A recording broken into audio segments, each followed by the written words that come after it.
That is discipline. Selfish. No joke. We're legitimate. Let's fucking do this. Then do it. Do it 100% because I'm trying to. We recognize that we are limitless.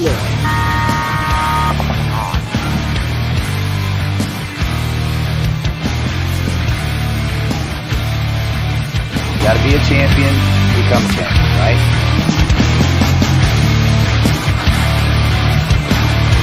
Winning is a habit because we create habits that lead to good execution and success. We're back with another episode of The Coaches Show, where we bring you the conversations that shape the game of professional paintball. That's right. I just said that. This is episode 86. I'm Coach Mike Bianca of San Diego Dynasty, and with me tonight, thank goodness, is my friend and co-host, Coach Ryan Gray of Red Legion. We apologize for moving the show to tonight, as we're quite aware that this is the same evening of the greatest Tuesday paintball show.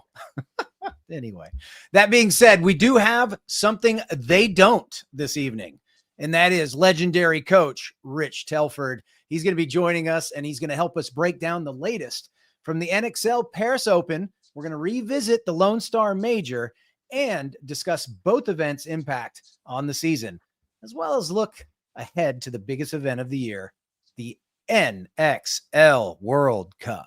Okay, whether you're a player, coach, or maybe you're a fan who wants inside access to strategy, matchups, and everything happening at the highest level of the sport, if that's the case, you're in the right place. This episode is brought to you by Max Sportswear, the leader in custom paintball gear. Give Max a call.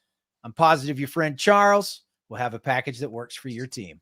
And BKI Paintball, bringing you the best knowledge in paintball on and off the field. Sign up at bkipaintball.com. All right, man, let's go. Hello.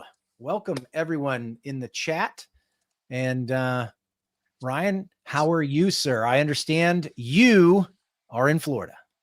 I am, yeah. Happy to be back. Yeah, and so apologies for moving the show to tonight. We I had some not major flight issues, but had to make a change kind of on the fly yesterday morning. But yeah, I'm back in Florida. The Red Legion is already starting the process for World Cup, so I'm here to begin the training and really excited. We're we were kind of talking about in the green room, guys like Kuzman and JMO and Ivan are really showing up for us, and so the training that we're doing here, it's really important, right? And it's going really well. So yeah, man, had a great experience in the mountains in Colorado last week. Got to spend some much needed time with my lovely wife after Paris and Texas kind of back-to-back turns. So after being gone for basically 3 weeks, I got to spend some much needed time with her. So thank you, first of all, Mike, for holding it down last week. Great show. You did a fantastic job. I know it's tough when you're by yourself and there's no one there to bounce things off of. So yeah, you did a fantastic job. But happy to be back this week. And not only am I back, but we really have Rich Telford. He's really here. He's really here. I had to, when I created the reel for tonight's show, I was like, really, he's coming, I promise. So always love it when Rich comes on. We don't want to bore everybody with a bunch of stuff that we talked about last week, that you talked about last week. We'll just kind of touch on a few things, get some different insights from Rich and myself, kind of about the event, and then spend some good amount of time talking about the Paris event. We have 3 European teams coming over to participate in the World Cup. I actually spoke to Goran today talking a little bit about Joy Division and kind of what their plan is for training and coming over. So yeah, we'll kind of dig into some of that. We'll dig into the finals a little bit. You and I next week with Coach Kevin Brethauer are going to break down the finals match from Paris, so we don't spend a ton of time talking about that, but we do want to kind of point out a few things that occurred in Texas and a few things that occurred in Paris that are going to impact the World Cup, the standings, the rankings, and potential relegation picture. So, because there's some interesting things now that we have brackets. Yep, we do have brackets. Yeah. Notice you showed those last week, and Yeah, we'll get into that. We'll I get heard into kind of that. what you said about your own bracket, and I think you may be correct, but we'll see. Why don't you bring Rich in and let's jump Let's into do it. this. Let's do it. Welcome, Mr. Telford. Hi guys, thank you. Sorry about ditching last week. My bad. That was all me. I'm very irresponsible. Also in the mountains. I was also lost in the mountains. Yes, yeah, love that. Too So, Yeah, I had a great time. let's dive right in, man. So, Okay, kind let's of dive give in. yours. Yeah, give your kind of high level sort of macro view, the Texas event, the layout, and some initial thoughts before we sort of Okay. jump into some of the Yeah. content. Initial thoughts. It might have been the most boring event I've ever watched. The And field. this I is think why we bring Rich on for the sorry. zingers. Yeah, and that's not on Jason, right? Like the teams kind of can choose to play however style they play, right? The field wasn't kind of a defensive field, but yeah, not a fun field, but also just with the scores being so low and the guys not playing the games and counting the letting 14 minutes whatever tick off the clock. Like as a viewer, that's not super entertaining. I understand from a team's point of view why you would do that. But I don't understand from a league's point of view. Why don't you just walk over and talk to both coaches and be like, you don't want to play? You don't want to play? Cool. Super lame, but I'll just go ahead and buzz it and we can let the next two teams go. Because, that's a real bad dead air, man. Just staring at guys, standing in the shadow for 12 minutes or 10 minutes at a time while the guys are trying to fill and try to educate us on why they're doing that isn't, the most amazing paintball. But yeah, I enjoy watching the event. The field was what the field was like. We talked a little off camera about, it's a slow field, right? And when you get a slow field, you should play slow paintball. And it's not. I totally understand the teams. We were talking earlier. Like if I'm up 1 or 2 points on that field, I feel like I could put 3 guys in key spots and we can hold off 15 guys. So I totally get that. It wasn't the most exciting event I've watched in quite some time. But maybe that means they're going to do a super fast, super exciting field for World Cup, not just give us a bunch more snake beams. Yeah, hopefully. Yeah, I think we're all. I mean, sort of. I don't want to say chomping at the bit, but I know. Oh, we're chomping at the bit. Yeah, I know the guy. Next to me on the screen here is looking for some redemption and opportunities to prove that his team is still one of the best teams in the world. So I know we're really excited about what the possibility of a fast layout, right? Like we kind of had Can we talk about that? for sure, but one kind of in Cincinnati that some teams chose to play slow with very little depth in the middle. That we sped up. Dynasty played it fast. I said this a couple of weeks ago, and I still believe it to be true.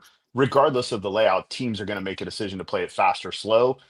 But on this last layout, I can honestly say we tried real hard. You were forced to play slow.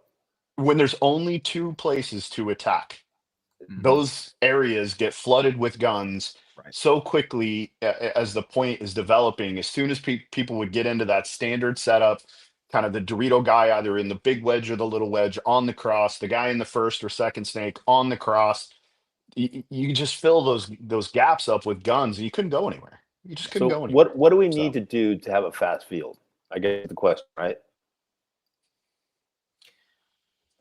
I teams do have to have the right mentality, but multiple pathways into the center of the field. I was going to say, you have to be able to push on all 3 axes, right? You got to be able to push on the rear side, snake side, and at the gut. If the tapes are too strong, it kills the center of the field, right? You also have to be able to shoot someone on the break, right? If 5 guys can get to their spots, even if they're in the pocket, those 5 guys can make it really hard to move down the field. So if you have an opportunity to shoot 1 guy on the break, occasionally shoot 2 guys. If you can push up the middle and you can push up tapes, we're going to have at least the opportunity to have a fast field. Yeah. Again, if a team gets up by 2 or 3 points, they're going to try to go out there and lock that fast field down, but they're going to have a lot more problems to solve if you can push up all 3 points of the field. Yeah. Absolutely, Rich. I couldn't agree more.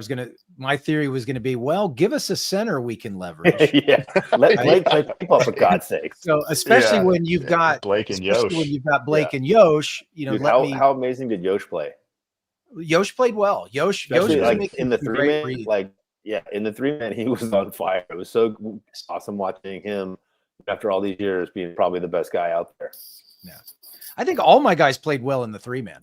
I think all my guys played well in the 3-man. Well, that's what a coach is supposed to say.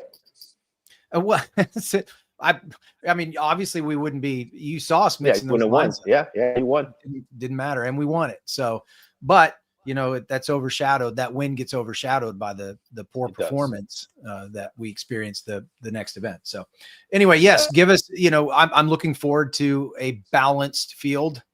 You know, and again, nothing against, listen, I can't imagine what it's like trying to develop a field every event, you know, a different field. And then from what I understand, they didn't get to test this one.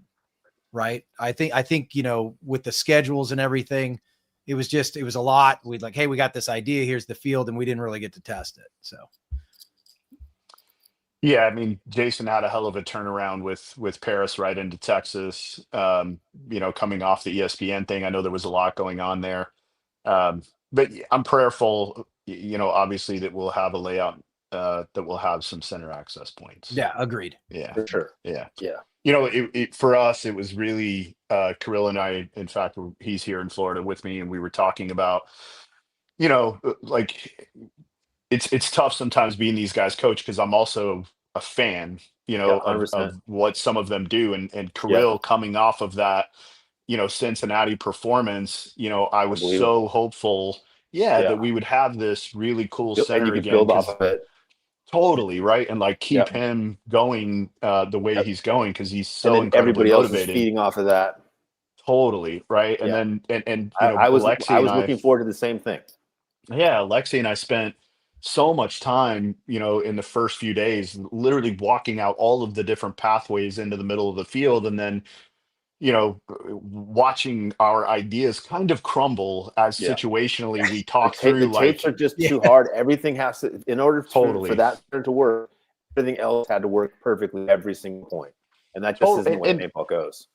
Yeah, and the other thing that you said, like this field layout did provide opportunities to shoot people off the break. Yes. The problem was a lot of times the guy you could shoot off the break wasn't going to be the first guy to an edge and get on the cross. Right. It was going to be one of the interior guys who weren't necessarily threatening the other wasn't edge, the spot you needed to shoot. Right. Yeah. You know, so who cares if you can shoot out the back center? Correct. Right. You shoot the back center guy out and somebody we shot Rich goes up Telford, and nobody cares. It didn't do any difference at all. Yeah, but it just it was challenging, right? To be in situations where, especially for us, a team that likes to play up tempo, it was frustrating, right?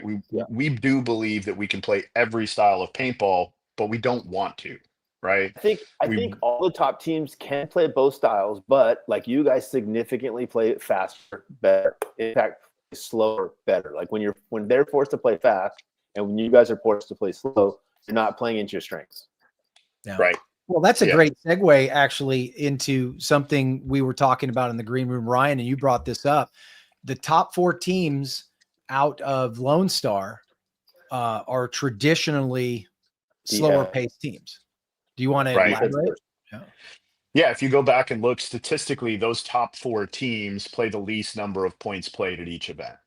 So when you have a layout, right, that I don't want to say is tailored to, because that's not what Jason, I'm sure, was thinking about as he's making that layout, but ends up being a layout that is much slower. Those teams that play traditionally slow are going to be better, right? They're just going to be better. Look at the number of upsets. We're talking about Impact, X Factor, Uprising, and the Hurricanes. Correct. The top. Yeah. You add damage, and you got the 5 best defensive teams in the league. Absolutely. Well, and now I want to, and I'm glad you brought that up. And you brought it up in the green room, and I didn't say this because I was waiting until we talked about it on the show. If you look at if you look at the guys who were starting, if you will, for Tampa Bay Damage, it wasn't their traditional guys. Right. So they didn't have Jason, like some of the guys who I think probably, and I don't want to say this is a mistake Skinny made, but it might be. Like I would have probably played Jason Edwards more. You know, the guys who totally right. The guys who have shown kind of over and over and over again on a layout like this, they're going to win the tournament. Those are the guys I'm probably going to lean on the most, right? But you saw they mouse played a lot.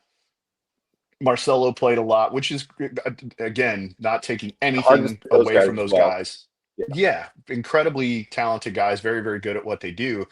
But I think on a layout like this, when you have a roster of proven kind of guys that can play those roles and do it really well, I would have probably leaned more into those guys. Yeah, damage should have definitely been higher than eighth. It's just based on how talented the roster is, how strong the coaches are, and how stylistically well they matched up with this field. They definitely should have been in that top 6, top 5 category. Top 2, probably. Yeah, I mean, it should have been top 2, but Yeah. somewhere up in that group. So they definitely underperformed.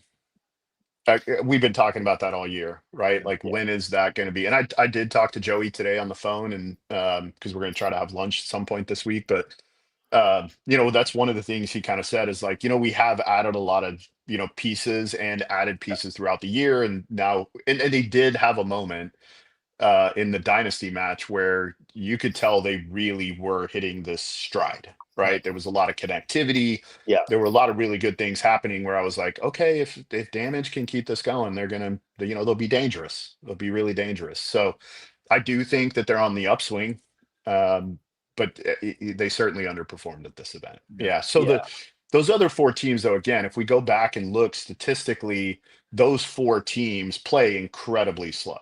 Right. Yeah, their choice is to again, play slow. right. And again, if we go back and look at some of the, sort of upsets that occurred, usually those were by some of those traditionally slow teams, right? That played a team that it traditionally maybe plays a little more up tempo.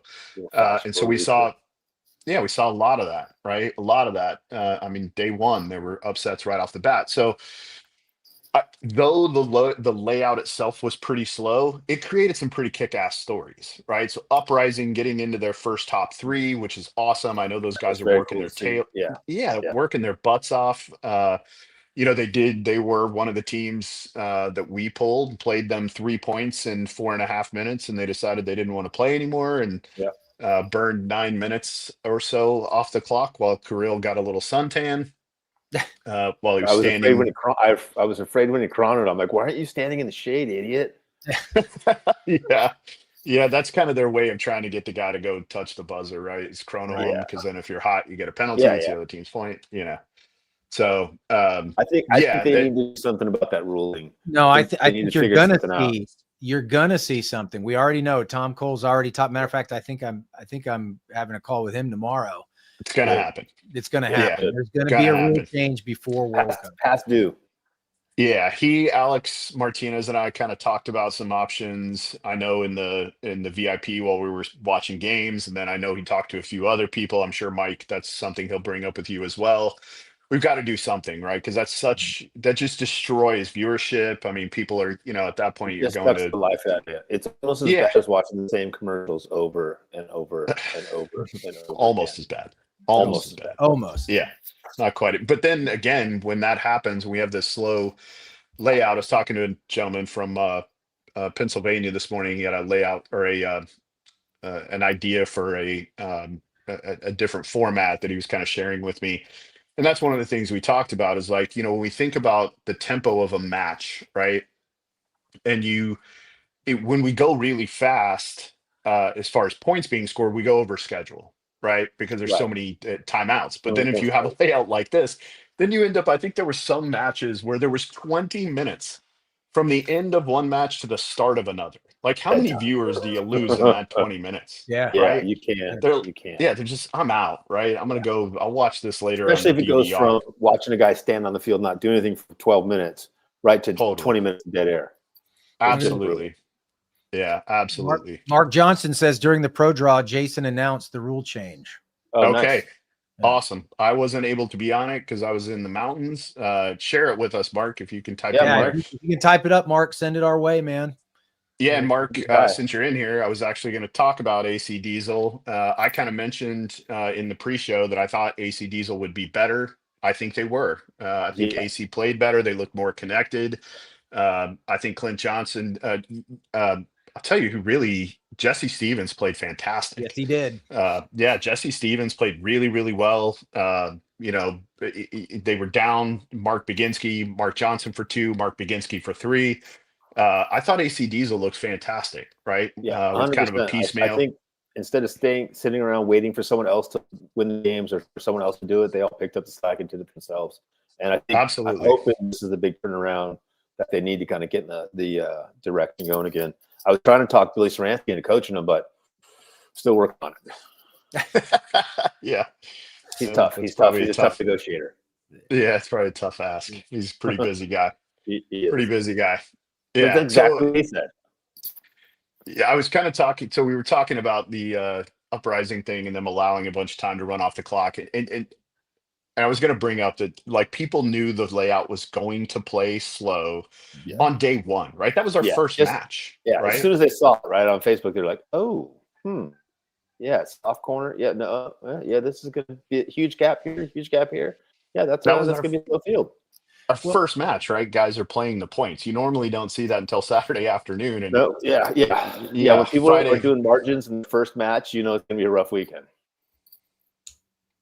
That's right, Mark. So Mark Johnson, I think I can help out here, Mark, a little bit. So Mark Johnson says, unfortunately, I don't recall the details, but it's something like when all bodies are confirmed dead, there's a shot clock. So what I heard is that when a referee confirms that all bodies are eliminated from a team on one team, one team, then a ref will start a 10-second clock. If you don't hit the buzzer, it automatically gives the point to the team that has the bodies on the field. That's what I heard. If that's 10 seconds or 30 seconds, it might have been It 30. automatically gives the point to the team that's on the field, not the dead team, right? Right, not the dead team. It Yeah. automatically gives the point. Now, if it's 10 seconds, we're never going to touch the buzzer. oh, I 'Cause know. We'll never it'll have just another buzz, dirty hang. yeah. Yeah, because They'll why just let the never buzzer have go. another dirty hang? And B, why would you worry about sprinting back? Why not just go to the edge of the out of bounds? And Totally. wait, you know? Yeah. Yeah. Just Mark get the says buzzer it on is play. 10 seconds. 10 Wow. It is 10 seconds. Yeah. Well, nobody's ever touching the buzzer ever again. Ever Yeah, again. just think of all the money we're going to save on buzzers, guys. Well, I will tell you, I have hated seeing the guys jump over and bounce off of that Crazy, thing. yeah, and roll, Yes. and, yeah. Like bounce in as the a sky. risk mitigation professional, Yeah, like, it looks that like just looks super dangerous, bro. yeah, like I get it. We have spot insurance, but let's not use it. Yeah, it's We not don't going have to use to. that unless we have to. Yeah. Okay. Mark says players will start to be checked while they're on. They're going to check every player on the field because then everybody should just run off except one guy. Except for one guy. I Yeah. see a lot of problems with this 10-second thing. Yeah, might need some revisions. We'll see. It'll get worked out. It's Plenty of time. interesting. Yeah, Yeah. we'll figure it out one way or I the do other. like Might it. take a few I do minutes. like it. You got to do something, right? They can't just keep letting it go the way it has. So I'm glad they're doing Yeah. something. Hopefully this works. If Same. not, we'll change it up. Yeah, I do like it. Well, and think about too. It'll probably take them 10 to 15 seconds just to realize To figure everybody's out that dead. everyone's dead. Yeah. Yeah. By that time, a lot of teams will just go ahead and hang the flag. Probably. Well, let's talk about the bottom. Okay. Yeah, let's Bottom's talk getting- about the bottom. Relegation bottom's getting- stories got heated. Really interesting now, right? So New York Extreme comes out, gets 14th place, putting them kind of out of the not out, Probably saved their life. probably saved them from the relegation picture. You now have a switch of 19th and 20th, which is leverage now is 19th, and NRG Elite is now on the bottom and separated by 20 points. Man, they've had a rough season. Yeah. So hard. I think New York Extreme saved themselves unless they have just a horrendous World Cup. There's rumors that Leverage might not even want to stay, whether they make their spot or not, just because it's so expensive in the Pro League. And obviously, NRG, man, they've got to do something. Watching them all season long, and they lose every match by 1 point in overtime. That's just got to be heartbreaking. The fact that they're still, trudging through is notable. Yeah, it's tough. They're and they seem to have just had a revolving door kind of players. Yeah. They're having a hard time. I know Alan's a great guy and he runs the camp. There's something going on there that the rest of us don't see that's just not working out. Right. Yeah. Again, we talk about this a lot, but we all have hobbies and things that we like to do. There's nothing harder in the world than running a top professional paintball team. You try to run a top 20 professional paintball team, No matter what you think you're good at, you come to this and it will humble you right up. Yeah. It's absolutely true. Yeah, But I have a Alan's done huge it amount of before. respect. Excuse me? Alan's done it for a while. He has. He just, like Mike said, there's probably been more good players gone through that camp. Chris Shear, like you go a list of guys who played in the camp, and for whatever reason they didn't see the talent or didn't understand what to do and keep it together. And so because they've had so many people go through the program, they've never had enough time together to build a team. Right? It's just been a bunch of individuals season after season. Different versions of the same thing kind of over and over again, keeping hoping it'll work. They need to get a good roster of guys they believe in if they survive, and keep those guys for 2 seasons, right? If you add 1 guy or 2 guys, that's one thing. You can't add a new line, a new roster, new coach, a new line, a new roster, new coach. It's too hard. Yeah, it's too much. Yeah. Paintball Fit has showed us, right? If you want to be good at paintball, you can either spend $1 million a year, or you can play paintball together, for a couple of years, 5 days a week, right? There's like 2 different schools. They're both, they're both good schools, but it's both of them are tough to do. Yeah, and I'm glad you brought up Paintball Fit. Paintball Fit shows up to this event with 6 guys. Yep. Right. Yeah, that's terrible. And I do think the toll of the amount of paintball those guys play is beginning to be a problem. Right. Yeah, for sure. It's one of those things where long term and short term, right? In the short term, it was really, really good for them because they were really able to become really tight team. They were able to learn everything they needed to learn in a couple of years instead of 5 or 7 years. But then at some point, it's too much and it starts wearing you out, burning you out, and you got to kind of adjust, right? So you're not going to learn as fast, but you're not going to burn yourselves out. Yeah, I'm prayerful that Colt potentially can get back next season, be really healthy. It looks like he's moving around well. He is, yeah. He played a little bit. We went and worked out with them. He played a little bit, but I mean, he really just kind of shot from the back center, stayed right there. Right. Which is, it's what he needs to do. His ligament's not strong yet, right? He needs to give it time. Yeah, and I'm prayerful he doesn't try to push it and come back before World Cup. He needs to. Yeah, it seems like the newer generation is a lot better at letting themselves heal and doing all that stuff that we didn't do, all the rehab, and they'll just grind their teeth and get through it. Yeah, they're a lot smarter. Way smarter. We obviously were a lot better. We were obviously a lot better looking, but they're obviously a lot smarter. Totally. Yeah, we were certainly a little more gritty, but they're much more intelligent. Yeah, much more intelligent. The majority of them will be able to play for a really long time. Yeah, probably. Yeah. True. I'm super envious. Super envious. Yeah, probably. So, so we'll talk about the bottom a little more when we get into a little bit of the World Cup discussion. So I don't want to dig in too much there, but so semi-pro shakeup. Yeah. Listen, LA Collision. BR Factory has already locked themselves in. I mean, basically, they're going to win the spot. Yeah, I think if they win one game on Sunday at World Cup, they win. If they go first quarters match, it's done. Got it. Yeah. So it looks like they're probably going to get the spot. Yeah, Rich, they're in the championship thing, the champions thing. So they don't like the preliminary rounds are nothing, right? So if they just win one, they win one match on Sunday. The lowest they can get is 5th place. Right. Yeah. But here's the thing. If they lose that match and they get 8th, and LA Collision would have to get first to pass them, I think. Yeah. I think that sounds correct. Out of the two, though, I think BR is closer to being able to run a pro program than Collision. Collision's got a lot of talented guys, but they've only been together for 1 season. They need another season, probably to develop semi-pro before they can move up, kind of make an impact at the level. That's just from watching them play in the WCPL and kind of knowing some of the guys.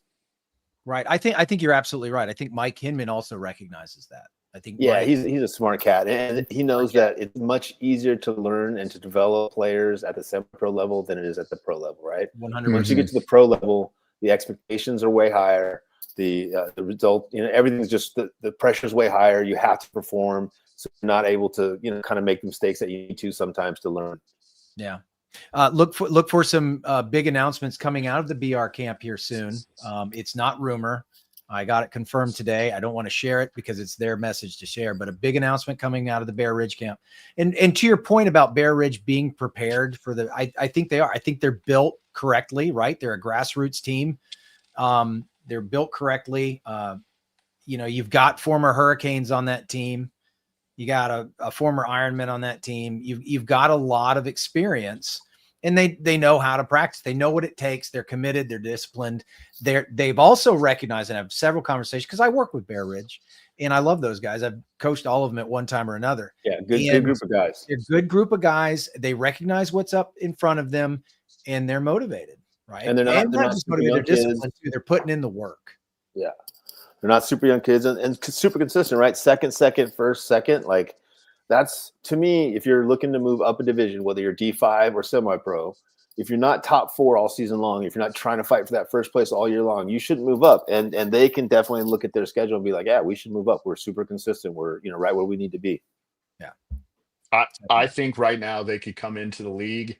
I know what you're going to say. And be tier 4 right now. Yeah, Today. for sure. Agreed. Today they come into the league, they're tier 4. I think like Royal City Sea Dogs, right? That same genre, that same level. Yeah. So Christian, that's not true. Oh, sorry. You just said potentially the first team to go straight from winning to semi for the following year, FSU. Yeah. So Yes. we did it as FSU. They would be the second team to do it. Correct. Yeah. So I did want to touch on Christian kind of mentioning up here that I was talking. Yeah, I mentioned the bottom got a little softer at the beginning of the year. I thought that was going to be the case, and for sure it is. Although, like, there's some interesting things at the bottom, like the middle of the bottom, like Infamous is not built like a 15th. Yeah, Aftermath, I have a different opinion on, but Infamous is not built like a 15th place team. No, neither is Ironman. Ironman also not built like a 14th place team. Diesel. Aftershock. To be honest, Diesel also not built like a 13th place team. Aftershock, Arsenal. Yeah, Arsenal. I called Arsenal around 10th at the beginning of the year. I think they're right where they should be. Yeah. Damage has underperformed. Heat has underperformed. Tauntauns have way overperformed. Yeah, if they hadn't blown that first event, they'd be top 2 or 3 right now. Absolutely. Yeah, they played so well except for that first event. Yeah. So I think Bear Ridge could come in right now and be a tier 14. I love it too. Another good group of guys. I love it. I can't wait to watch them come in and play. Should be fun. Interesting question. Do you think Mike Bianca leaves Dynasty and goes and coaches Bear Ridge? Why wouldn't you? I've literally walked from the Bear Ridge practice facility to Mike's house. It's like a mile and a half away. Right.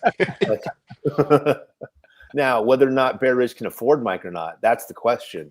Mike might need to sell some of that property, move some stocks around. But man, if I had a choice between traveling for an hour and a half or traveling to California, it would be a very easy choice for me.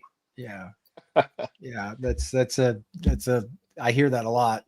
Yeah. Just throwing a shot out there, Mike. Just throwing a shot out there. Let's jump into Paris.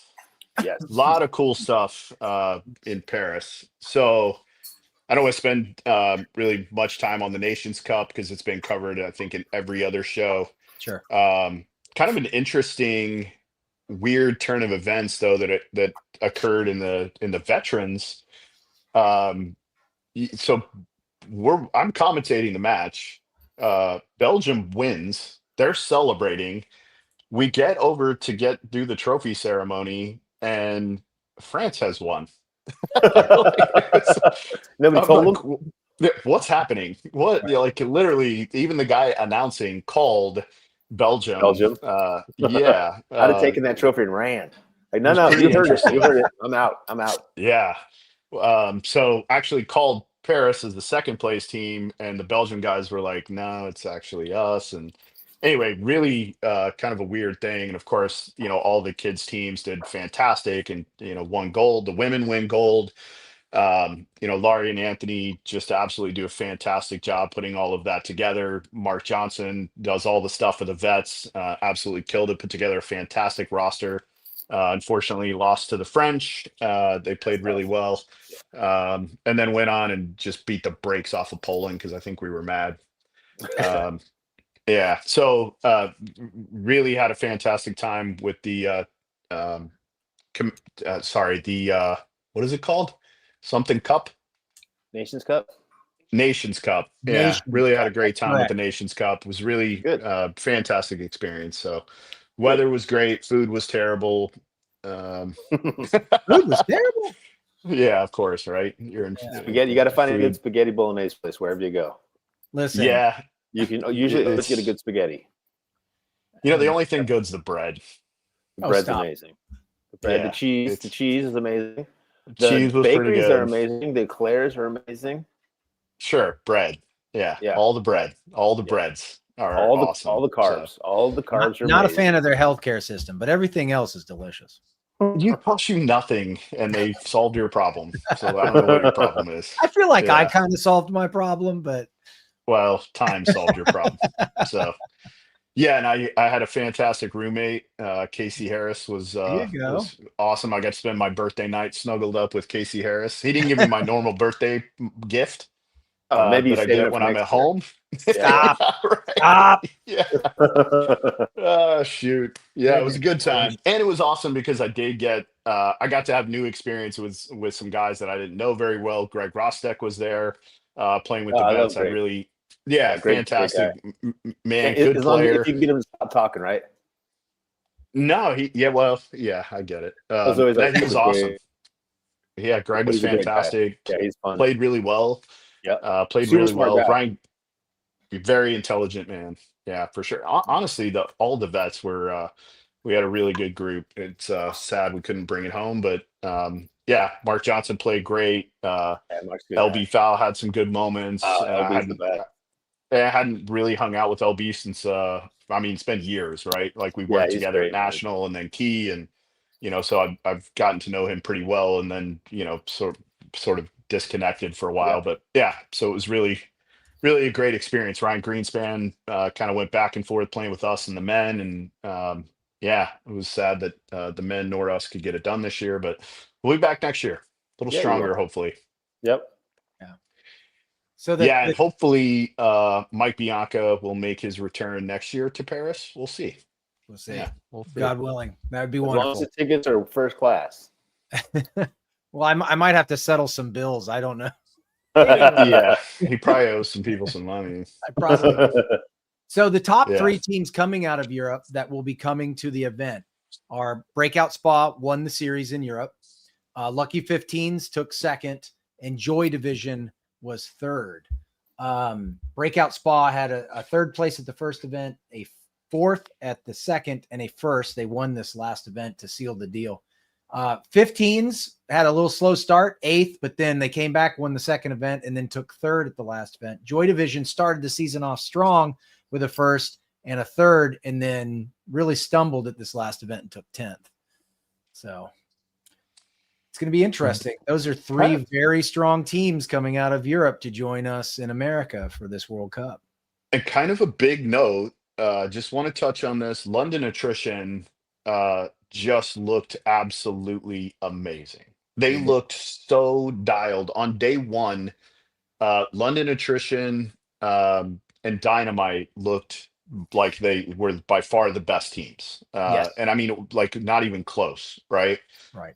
Coming at you, goes in, plays Dynamite, I think early on Saturday morning, figured out kind of some ways that Dynamite found some holes in Dynamite's game. Dynamite still played well, but they had looked like they had flaws there. Lucky 15s on Saturday started looking much better. Joy Division just struggled. They really just struggled kind of the whole Just time. an individual paintball out there for sure. Yeah, absolutely. And then some teams like a la Warsaw, who I kind of expected maybe to be a little bit better, did not look very good at all. PP Arena, who started the season really well and then struggled the last 2 events, they really didn't look great.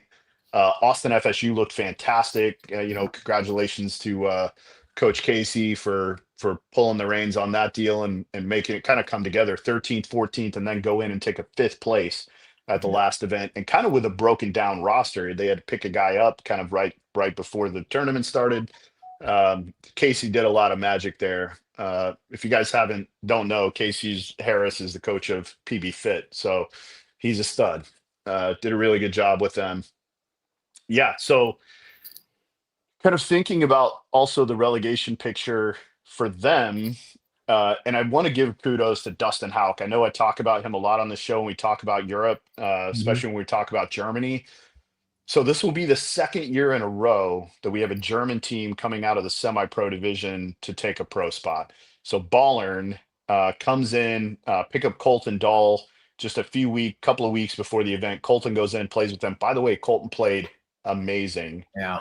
absolutely outstanding for them, and they go in and steal kind of the semi-pro spot um, by 1 point.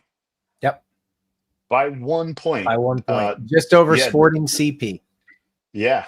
Yep. So come in and played so well. So really excited for German paintball, right? Again, you guys have heard me talk about this just a few years ago. Dustin's telling us how, German paintball is basically dead and, probably going to go away. And now here we are with, the last 2 years in a row, the semi-pro teams coming out are from Germany and entering the pro division. So That's kudos to awesome. whatever you guys are doing in Germany. Yeah, Yeah, keep up the good work. obviously working well. So congratulations to Jan and his group. Played really, really well. So let's talk about the finals just a little bit. So you guys had an opportunity to watch that match. Yep. Mhm. Yep. So here was kind of my take on watching it. Kirill and I have talked about it a little bit because he found the same thing kind of intriguing I did. The Brits come out playing really well, high tempo paintball, right? Yes. Really solid off the break shooting, high tempo, and then stopped. Yep. Just hit the brakes. They had a game plan for 2 points. It literally looked like that because All right, we did our 2 game plans. What do we do now, guys? yeah, it was fascinating to me to see that such an up tempo, and then it's like they stepped on their shoelaces and didn't want to get back up on the dance floor. It was Absolutely. Yeah. I thought, Tom Guest and Jason Wheeler were just absolute monsters for them kind of all weekend. And then Tom Guest is really good at paintball. yes, Tom Guest is so good. he is very good. He's so You good. think He's he's one of gonna my be on favorite Ironman next players season? right now. I don't know. Not if I can help it. About 5 coaches just said the same thing. Yeah, not if I No, can he's help definitely it. wearing my jersey. No, he's wearing my jersey for sure. Yeah, he's real. Tom's really, really good. Yeah, He's really, really good. good. And it seems like he's getting better. He is getting better. He went into their system and was exactly what attrition needed. He was exactly what they needed. Like Perfect. a Good. great off the break gun, good big communicator. Yeah. Again, between the him and linchpin guy. Jason, between him Jason and Wheeler. Jason, they kind of just put the whole thing together each point. Jason and I were kind of chatting back and forth throughout the event, and I called him out while I was on the webcast, which, Rich, since you're not there anymore, somebody's got to be the mean guy. Someone's got to be a bully. Yeah. And so I kind of called him out a couple times on some errors that he made. They shoot a guy out and then he lets him fill. I'm like, man, Nobody's you're on your perfect. feet. Yeah, you're on your feet. Like, you should be able to That's a not freebie. let that happen. That's a freebie, man. The reason you fill the first guy is so you get the second guy for free. It's exactly right. Yeah, nothing more frustrating than a coach is coaching him, talking him through that in practice, seeing it happen in the tournament, and then watching that guy fill the bunker and not hitting somebody with your clipboard. Yeah. And other than your head, right? Why? Smashing Why? Yeah, but it looked like, it literally taking nothing away from Breakout Spa. I thought Skinny called a fantastic, game plan for them. I thought the match went their way and went the way it was supposed to go. And Adrian, just so you guys know, the kid who ran down the snake to kind of go win the thing for him, in his first year in pro. He played with Scalp last year at World Cup, and that was his very first pro event. And I played him literally, we played him every point. And the kid's really intelligent. Obviously he needs time. There were several times he'd kind of go into the 50 and immediately look up and nobody's in front of him and he's doing this. But when the chips were down, the kid knew kind of exactly what to do. He went robotically bunker to bunker and shot guys out as he went. So big moment for him, and congratulations to Breakout Spa. quick clarification just for those. If he got into the 50 and he went into the anti-bunker mode, right? So he went anti-aircraft. Is it because he was getting information from his teammates? No. Or is that just something he automatically did on his own? Yeah, I mean, I think they were speaking French, but nobody was saying anything to him at the moment. Like, he would literally just go in and go gun up. And by the way, knowing what to do, so that's his default. And if he's running with his head up, he should see if he has a mirror right away anyway. 100%. Yeah. So, but so you're not being mean. You're helping him, right? When you point out things like when a coach or another player points out something like that, it's an opportunity for that player to be like, "Oh, hey, I have a flaw in my game that I can now fix. I have one more tool in my tool chest." It's constructive criticism. He and his teammates have beaten him up multiple times for that, and we hopefully won't. Well, hopefully we do see it at World Cup, but then not after that. Yeah, and then not after that. That's right. So yeah, Mike, you were kind of talking about those three teams coming over.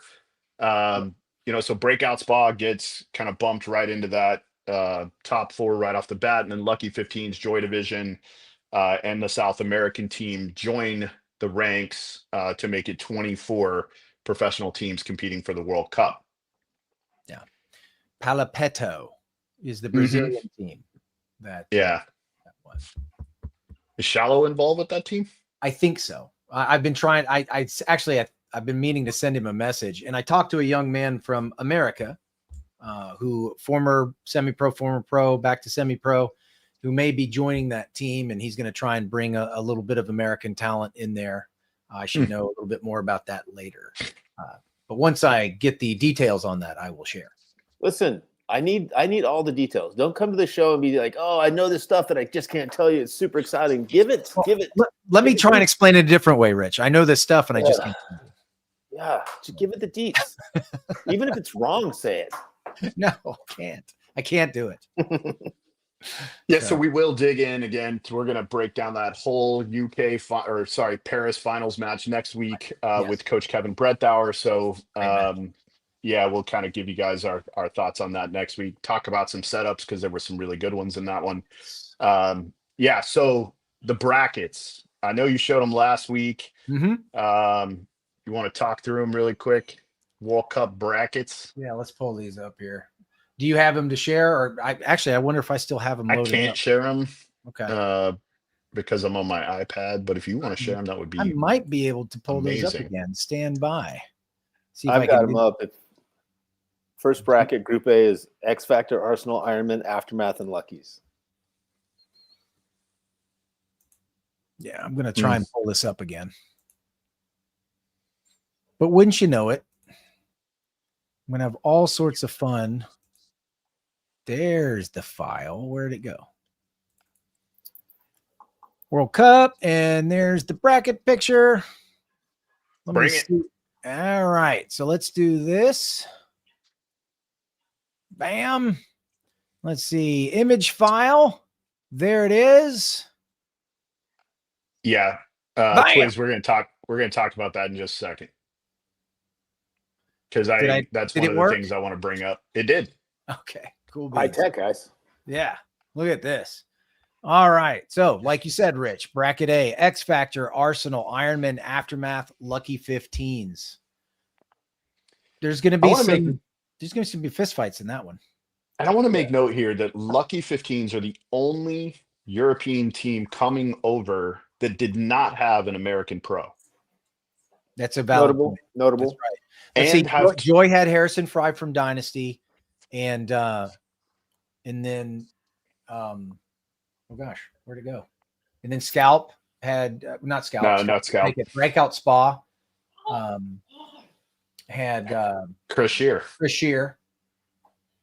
And then well, that's it, right? There's just there's three teams coming over. Yeah, so Lucky 15's the only team, here's where it gets interesting, that did not have an American pro. However, has two of their players who play for Aftermath. Yeah. I was going to say, does Greeny count? And does because Greeny plays with Aftermath, right? But I would consider Greeny a Lucky 15, not an Aftermath player. Who are they playing with for a cup? Are they playing with Aftermath or Lucky 15s? They're playing with Lucky 15s, I would assume. That's bad for Aftermath because they're struggling already. Yeah. So, I mean, Mark Twiz, you're in here. Who are they playing with? Yeah. Come on, Mark. Give us the juice, pal. Yeah. That first bracket, although they don't have any like really heavy duty hitter teams, they've got a bunch of those middle pack teams that are all tough. Like X Factor can beat anybody. Arsenal can step up. Ironman can step up. Aftermath could step up and play good. Lucky 15s could step up and play good. So any one of those teams could take 2 or 3 wins in that bracket. Yeah. Twiz says they are playing with the 15s. So that's going to leave Aftermath in a weird position. Yeah, down players, down a coach. They're in a tough spot. We'll see how well they do, if they can turn this around. But they have a coach, though. They do have a coach. It's Vic. Yeah, there's something going on in the camp. There's something in the camp that's not going on. There's no confidence, it seems like, between the players and the coach and the players. I don't know exactly what's going on, but something's not good. Something's it's weird. In Denmark. We played them at the last event, and I didn't see Vic. So I know he's supposed to be coaching, and then I think he got sick. Yeah, somebody took over for him. Hey, coaching is tough, guys. It might look like it's not that tough, just telling people what to do, but it's a huge responsibility, and there's lots of stuff going on. So anybody doing it, I have a lot of respect for them because it's not easy. Group B, Dynasty, Damage, Aftershock, Sea Dogs, and Joy Division. Yeah. This will be the 5th time in 5 events that Dynasty and Damage have played each other. Yeah. Yeah. Here's my thought on this, and I'm just going to say it real quick. I don't want to go into too much detail. I said this last weekend. I believe this is the bracket of death. I think any team that comes out of this bracket onto Sunday has been to war, and they're going to be ready. Well, Aftershock has been underperforming all season long, so they're definitely going to try to do their Aftershock magic at Cup, right? Mm-hmm. Damage is way lower than the ranks than they should be for how much they're paying their players and coaches. So they're coming to Cup. Dynasty just hasn't won a tournament this year, so they're coming big. The Sea Dogs have that defensive style. It's tough to beat. If they get up a point or 2 on you and they lock it up, they're tough to beat. And obviously, Joy Division's a wild card. So that's probably the toughest of the 4 brackets. I agree. No argument for me. No. That's 0 argument for me. Yeah, it's gonna be fun to watch for sure. Tauntauns, Hurricanes, AC Diesel, Leverage, and what's that one again? Palapetto is Group C. Now, this actually, in my opinion, and I don't know if you wanted to discuss this already, but I feel like this one has relegation possibilities here. Not to take anything away from Palapetto. Okay, this is exactly what I was going to bring up. Yeah. So historically, the South American teams have struggled because the majority of them aren't really professional teams. It's not usually really a team, right? It's a group of the most talented individual players from down there. That's correct. And now you've got Leverage, who's currently ranked 19th. They're going to get a win here. A bye, right? A bye, almost. And matter of fact, and nothing against, I hope the Palapetto team shows up and really surprises people. But I almost feel like this is almost a gimme for everyone in this bracket. I agree, and everyone should be looking at it like, right? Yeah. I mean, that's just the way it is. Yeah. It's not mean or whatever. It's just it's a small group of people that are super talented but haven't become a really highly developed team, and all the rest of these guys have been playing against each other and studying each other all season long. Right. On the bright side of World Cup, there's no wild cards. Right. Correct. So, in my opinion, this is less of a delusion. That's a valid point. Than, you know what I mean? Than what we see on a regular basis. This is less diluted, and also this year, NRG, New York Extreme, Aftermath, and Leverage have kind of been the bottom. Right. Yeah, so we haven't really seen the same kind of things that we saw during the Latin Saints time. Right. True. Where if you're in that bracket, you're going to get 3 teams. Yeah. Right. Yeah. There's going to be 3 teams coming out of there. 3 and 1. Right. 100%. Yeah. Because you can go 2 and 2. You can go 2 and 2, but have a big margin. Yeah. Right. So you didn't have the best representation of the top 10 teams. Whereas now, we've kind of had 4 teams that unfortunately have sort of ridden around the bottom the whole time, right? Yeah. So I don't feel like, and again at World Cup, and I understand exactly what Mike's saying, and I do want to talk about it. I think relegation, and Tom and I talked about this, and Mike, please remember to bring it up with him tomorrow. Yes, sir. Those teams need to play each other. So if we're going to invite these other teams to World Cup, and it has implications on whether or not you keep your pro spot, that's not okay, right? These teams need to play. It's like double points for Cup isn't okay. Like, I understand you want everybody to play Cup, but in that tight a race, how can you have one event that counts twice as, so you have one bad event and all of a sudden you should have made it in, but you didn't, and you lose your spot? It's ridiculous. Yeah. If they want to do double points for every other bracket so they can get their teams to show up so they can have the biggest tournament in the world, completely justified. There's no reason to give the pro division double points because every one of those teams is going to be there one way or the other. For sure.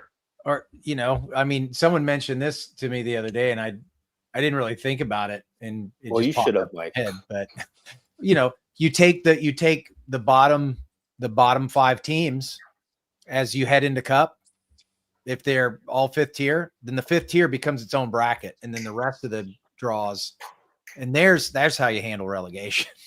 And I thought that's an interesting approach. I'm not sure I would back that, but it was kind of an interesting approach. I just think you play those bottom 2 teams on Sunday morning. Yeah. If you remember champs and challengers, sometimes those challengers games were more exciting than the championship. Yeah. Because there's so much on the line. Because there's so much on the line. Yeah. But, it would be fascinating. The more I think about it, it actually is a fascinating idea to have the 5th tier be its own bracket and then just have them smash against each other. And then, the problem with that, though, is, of course, 2 of those teams are now going to make Sunday when they probably wouldn't have. So, yeah. But I like your idea of, okay, if these are the bottom 2, then they have to play each other. I like that too. In this situation, right? Especially. Yeah. Especially. Yeah. Yep. Rich, absolutely. And when you have a team that's and again, we don't know what the South American team's going to look like. Maybe they're really good. Yeah. Right. Maybe they're really good, and all this, smack we're talking isn't real. But based on experience, Leverage is going to get a win here. Right. They're and pretty well guaranteed ones. With New York and NRG both in the same bracket, that means something, right? That's totally a big disadvantage for NRG. Yeah, or for NYX. Well, right? but with Leverage being ranked lower and NYX already being ahead of Energy, it's gives Leverage and NYX a big advantage over NRG. Totally. Right? Yeah. Yep. Absolutely. They're going to get the free win, and then NYX is already ranked higher. So yeah, it's going to be tough. It is. Yeah, and especially when you look at that next bracket, Houston Heat, Uprising, Infamous, all 3 really solid teams. Again, we've talked about Infamous looked great at the last event. They really did. Great. Can we just talk about Infamous? Because they're one of those head scratching teams, right? Where I'm a huge fan of all the guys on the team. I'm a huge fan of Travis as a coach. They've got everything that they need. And for some reason, they're at 15th or 16th or wherever they're at. It just doesn't make sense to me. Yeah, it's been an enigma all season for me. We've talked about it several times on the coaches show here. It's a talented program from top to bottom. Yeah, and they're ranked 15th place. Yeah, it's incredible. Yeah, it just shows you how hard it is to be competitive in this league. There's really no soft, like we have one bracket here that has one soft game in it, right? But basically any other team in any of these brackets, especially because the top 4 teams are out of there, any one of these teams could get a win on any other of these teams, right? Right. It does make the games at World Cup a little more compelling. It does. 100% more compelling. Yeah, it should be that much funner to watch. Yeah, because the teams are a little closer. Yeah. Right? They're a little closer together. So it's, again, although it's weird seeing Dynasty in this group, right? You expect to see Dynasty outside of that. But again, going back to that other bracket, this is a bracket that NYX could be dangerous. They could get lucky. They could get lucky and win 2 or 3 games. If you watch how they play, if you watch how they played Impact, at this last event, and if you watch how they played just overall, really at this last event, if I'm in this bracket, I'm certainly not looking past extreme at all. Can who I you're bring, picking on? Will can I bring up Hennessy. one Yeah. point that 100%. going back to how slowly the field played? Again, if they didn't allow the layout to go out, we had a blind layout. Even that field wouldn't have been as slow as it was. And if it would have slowed down, it would have slowed down by Saturday. Yes, Saturday or Sunday would have started slowing down, right? But not Friday, not Saturday morning. Yeah, it would have by Saturday. If you put a defensive field out there and you let a team play for 7 or 8 days on that field, it's just going to be a slow, boring game. We knew on Wednesday night it was going to be tough. I knew Dan and I were both going over the maps together. We were like, "Oh my god, this is going to be rough." I was like, "He's like, what about this? What about?" I'm like, "Dan, if you give me these 3 positions, and we play good team ball, I think we can lock down the field forever." Yep, 100%. Forever, for sure. Yeah. If you can get enough pods out there. Yeah. All right, that's enough of that. Yeah. Yeah. All right, let me pull that down then. Get rid of that. Bam. Bam. All right. So yeah, it's good. I think World Cup is setting up to be one of the most intriguing and competitive events, this season. It's going to be It'd be fun.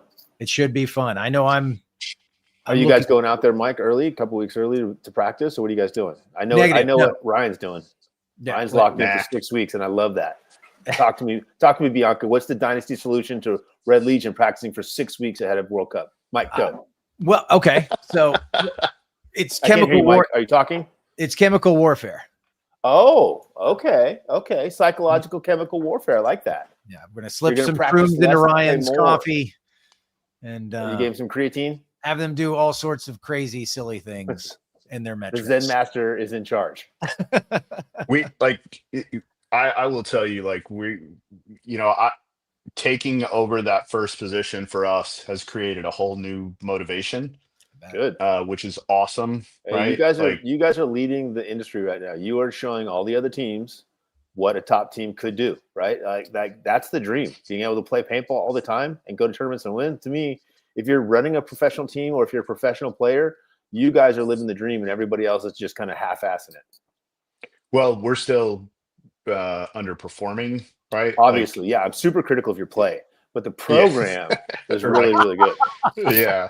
We've had lots of conversations about, kind of that last X Factor match. And probably the biggest sort of pain point is we talked about, here's what we think they're going to do, right? Like I laid out kind of, hey, if I was Ryan Brand, here's what I would do. I would isolate, Karslev.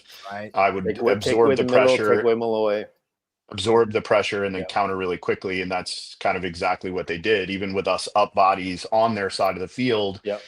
Because of the way the layout was shaped, guys could just move up one spot and be completely safe from anybody on your side in the snake. 100%. So I think that we played the field as well as we could with the tempo we wanted to play. Mm-hmm.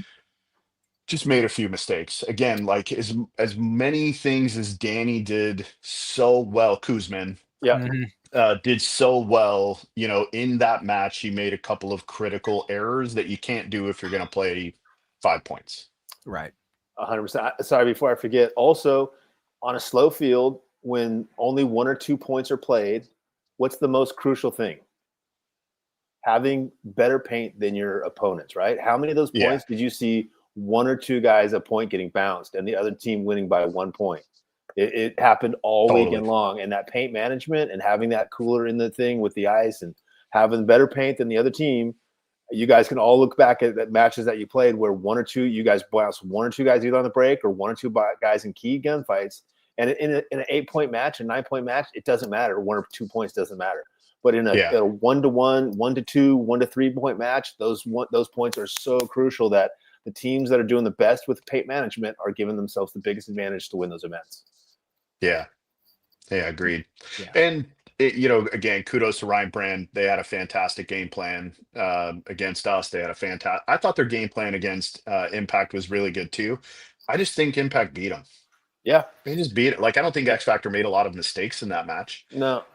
Which we'll break down in a couple of weeks. That's But impacts paintball, right? I mean, everything was going for them. Yeah, we're definitely breaking that match down. Totally, right? Yeah. And they had a couple of guys step up and in big moments, which they should, right? Definitely. You kind of mentioned this in the green room. There's so many of these teams spending so much money on players. They're so good, right? They have such good players, such good coaches, such good programs. They play so well, and they've won one tournament in 3 years, right? It just shows you how hard it is, even at the highest level, right? You've got the coaches, you've got the players, you own the league, you own the video, and you're still only getting a win every 3 years. It's tough, man. Like I don't think there's any sport that's tougher than this sport. Yeah, it's really tough. I agree. For Lots sure. of variables that go into it. Yeah, it's just everything, everything's got to execute perfectly, right? You have to have the right game plan, and then somehow the guys have to go out and execute that game plan. And then when the other guys figure out what you're doing, now you've got to figure out how to beat that, and then your guys have to go out and execute that. And you have to do that while all the other best teams in the world are trying to do the same thing against you. And it's what keeps everybody interested, because it's so damn hard, man. Yeah. Yeah, and it's just getting harder, right? No shit. Every time a team goes out and practices for 6 weeks before the freaking event, it's going to be harder. Every time a coach has guys who've been winning tournaments for 30 years, it's going to be harder, right? The level's just. But that's what we want, right? We want the Red Legion to practice for 6 weeks. We want Dynasty to have the best players in the world, because that makes all of us play better, and that makes us that much more exciting, right? To me, that's what's kept me interesting for all these years is the constant evolution of the sport. Yeah. Absolutely. I'm so glad you said it that way too, because with Paintball Fit coming in and doing what they've done now, they're really the only other team that kind of trains, even though it's different as far as their training, but they play just consistently a lot of paintball. They're really the only other team that we used to do, like all of us used to do back when we played paintball, right? You played every single individuals, right? It didn't have coaches. Like, you just went out, set up targets, and you did drills for an hour or two, a couple of a few times a week, and then did your team stuff on the weekends. And but now, like, you have, like, literally we have a strength and conditioning coach, we have a nutritionist, we have we have all of this support. It's turning into F1, right? Like, and people ask me, like, hey, am I going to come back and coach? If I can find someone that wants to run an F1 program of paintball, like where our goal is to clearly go out and make our team better than everybody else's team, that's super interesting to me. Less than that, not very interesting. Right. Yeah, agreed. Because again, it's just really, I think you mentioned it earlier. I think you can go down to 11, and there's $250,000 being spent as you go up. No, it's down to 15, right? The Uprising and Tauntauns are the only teams in the top 15 that aren't playing 350 plus a year. So AC Diesel is not spending that now. They were. Yeah. Right. I'm spending that now. They spent that money for the first 3 quarters. Close. Ironman are spending close to that. Infamous is spending close to that. The Sea Dogs aren't. Aftermath isn't. New York isn't. Leverage isn't. And Elite isn't. But all the rest of those teams are spending what it costs to be. If you want to be a middle of the pack team, it's $300,000. If you want to be a top 5 or 10 team, it's probably closer to 7. Yeah. It's crazy. Yeah, but it's people come to me and call me all the time, like, I want to run a top team. And I'm like, awesome. Do you know what that costs? Do you know what kind of commitment that is? Like, it's unfathomable, right? I'm like a kind of a tightwad. I don't spend a lot of money. I don't like to spend a lot of money. But even doing it like as cheap as you can possibly do it, you're going to spend somewhere between $250,000 and $750,000. No. And if you're dedicated like Bart, you're going to do it for 15 freaking years, right? And there's no return on that. And no, if you're the absolute best team in the world, and I'm the cheapest coach in the world, and I do everything else to bring in extra money for you, we're still losing our ass all year long. Even if we win every single tournament, we still lose our ass all year long. And it's tough to pitch that to people, right? Like, hey, we want you to put $750,000 in. You're going to get roughly back like $6 to $7. But the guys on the team are going to want that $6 to $7 to split up for, for waters or something. It's just, well, you know, the old saying, how do you become a millionaire in paintball? Start off as a billionaire. Start as a billionaire. Yeah, for sure. Yeah. And bless the paintball saints, like bless Sergey, right? Bless these guys who are willing that love the sport and can afford, Bart, those guys that that love the sport so much that they're like, hey man, I will support these guys going out and battling for me and, under my banner or whatever, because if we didn't have them, this industry would disappear instantly, right? No one it's not like the old days where the industry can support us, right? The industry doesn't put anything back in the sport anymore. If it wasn't for these outside patrons that sponsor all of these teams, we'd go right back to the woods and play pickup trucks and pump guns. Yeah. Hey, I wanted to answer this. Thomas Taylor says Fitz not spending that. I think it depends on what you mean by not spending that. So listen, if you're shooting 100 cases a week, right? So you're shooting 500 cases a month. You're already spending 10 or 12, 15,000 a month just on paint, right? 10 months, that's 150,000. Let's just say 180, 200,000 a year just on paint. So yeah, maybe they're not spending as much as some of the other teams, but they're certainly spending money. Just putting those lights on cost 30 or 40 grand. Two of the guys are supported by the paintball field. Yeah. Right. Like, so those salaries, I mean, again, it just depends on how you want to, which basket you want to put it in. 100%. Right. Who's paying so what? Like they are spending a good amount of money to train the way that they train. I appreciated that comment. It was funny to me, so I want to share it. Yeah, he's awesome. And thank you for the logoed ball sack. We used it in Texas. It was great. Yeah. Thank you. He said, man, just when I think it costs a lot to build these great teams, I get smacked by the coaches show. That's why I don't know crap. That's why. Man, it's insanely expensive. Oh God. It's unbelievable. It's like, it's a commitment, right? Like, you don't know what your budget's going to be. You know what you want to do. You got your rough outline, but a guy misses a flight or a whole team, right? Goes to an airport, can't get out. Now you got to drive your car. It's just always more. And the sad thing is that, you're spending all this money and none of that money is going back into paintball, right? It's the hotels, the rent-a-cars, the airlines. Those guys take all the money. Like, very little of it goes back into our industry. 75% of what we spend goes back to outside industry. So it's like we spend all this money. We don't even get to support ourselves with that money. That just goes right back out the door. Yeah. Agreed. Don't get me started. Yeah. It sounded like you were started. I was. That's why. Wife gave me the look. Yeah. Okay. Yeah. You were started. You were going. Definitely. You were going. Yep. All right. Any other exciting things we want to talk about before we let everybody get on with their Tuesday evening? I'm just super excited to watch you guys at Cup, man. Two of my favorite teams. Don't disappoint. I think we need to probably bring you into the pre-show for Cup 2. Okay. We should. If you're going to do that, make sure you let me know ahead of time. Okay, to be clear, if I tell you right now, you did, 100%. Okay, 100%. But if we don't talk again before now and then, you're going to wonder where I am. Okay, so just so everybody knows, I told Rich at the last 100%. Hey, the Thursday after the event, we're going to do the post show. You're 100%. In, yeah, and he said, "Yep." This guy. I'm a scheduled guy. Yeah, 100%. Right. So if you tell me yes, my bad. I'm gonna assume you've done the same thing, plugged it into your schedule. Super sick to my stomach when I saw my little logo and I was like, what did they got that little picture of me? I'm like, oh, I'm doing the show. What am I doing that today? And I'm like, I'm literally leaving in like 5 minutes. Yeah, and then he texted me. Guys. Sorry. My bad. Won't happen again. All good. But so you would be joining us with Shane and Kevin. Oh, cool. Yes. Two of my favorite guys. We would have a nice big let's do it. Roundish table. And when is that? And it would go. I always think it's good to have someone like you who's not tied to a team and can just be. They can't fire me. Incredibly honest. So, yes, Twiz, yes, but unfortunately, it just made a decision to go in a different direction, and yeah. I will say this: so the event, we always have that round table the weekend before the layout's released, correct? Okay. Monday before the layout. Before the layout. No. Monday. No. The Monday before the event. Monday before the event. It's after the layout, before the event. Right. Got it. I'll be there. Okay. Yeah. Thank you guys for having me. Write that down. I'm going to send you a reminder. Thank you, sir. I appreciate that. And again, I'm sorry for you guys did everything you were supposed to do. I blew it. So that would be, just so you know, that would be November 10th. I just wrote it down. It's done. Okay. It's done. Guess where I'll be? Here, obviously. Oh, you'll be in Florida, Tampa. Right where I am right now. Same room. You guys get I'll actually be in a different room. Oh, we have two houses. Nice. We have two houses. So I love that you guys are doing that, man. Yeah. So it's interesting. I was talking to somebody today and they were like, "Why are you there so early?" And I was like, "Because we have players here."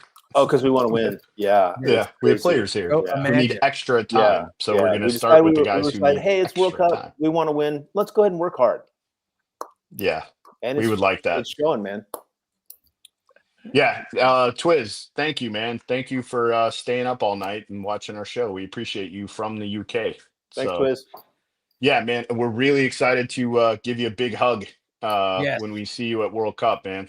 And I don't want to go deep into your business because that's your business to share, but I just want you to know you've been in my prayers, you and your family, and love and appreciate you and all the things that you do for paintball and yeah, just know you've been on my heart. So Same. yeah. Okay. Thanks, guys. Thank you, guys. I appreciate it. We appreciate you guys all coming and hanging out with us tonight, Tuesday night, weird night. Next Monday, we'll be back on our normal night. We will have Coach Kevin Breadthauer joining us. We'll be breaking down the UK. The week after that, we are going to break down the Lone Star finals. So if you guys have some things you want us to look at or talk about while we're doing that, please let us know. And then the week after that, Mike and I are going to do another kind of clinic style show. So if you have a topic you want us to discuss, please send that over and we'll start creating kind of an itinerary around it. We love doing those. Seems like you guys like them too. So several of you guys have asked about a coaches clinic in World Cup. Yeah. Mike and I are going to talk about that tonight after the show, since he doesn't play until late on Thursday. Maybe we can do on Thursday. We'll talk about it. So That was a dig. That was a dig, Mike. Yeah, I caught it. Oh, he doesn't It play until wasn't- Thursday with his crappy teams. No big deal. He should do it. that's not at We do- all what I was That's saying. not true. I think we do Not play at even like a little 3 bit. p.m. on- No. I misread that. Sorry. That was all me. Yeah, that's you stirring some That's poop. right. That's right. See, starting you- your stuff. You proud of me what I did right there? I Yeah, was. nice work. I Nice really work. was proud, and I was going to make a comment about it. Yeah, but you proud of me? I am. All right, thank you. Thank you all for joining us tonight. Thank you to Rich Telford for Thank you, gracing guys. us Really with all of appreciate his it. incredible insights. Thank you to Major League Paintball Plus, Darren Cessna, whew, Tom Cole, and Kevin Fillers. Thank you to Max Paintball. Again, if you have not yet decided on who your soft goods supplier, and again, brand new pack coming out, go check out his website. I think you can see a mock-up there. Make sure to get over to Max while you're at World Cup. Talk to Charles. He'll get you set up for 2026. And for BKI, right? Like all the smart people are doing it. You should do it too if you want to be a smart person. I'm Ryan Gray with Mike Bianca and Rich Telford. Be responsible.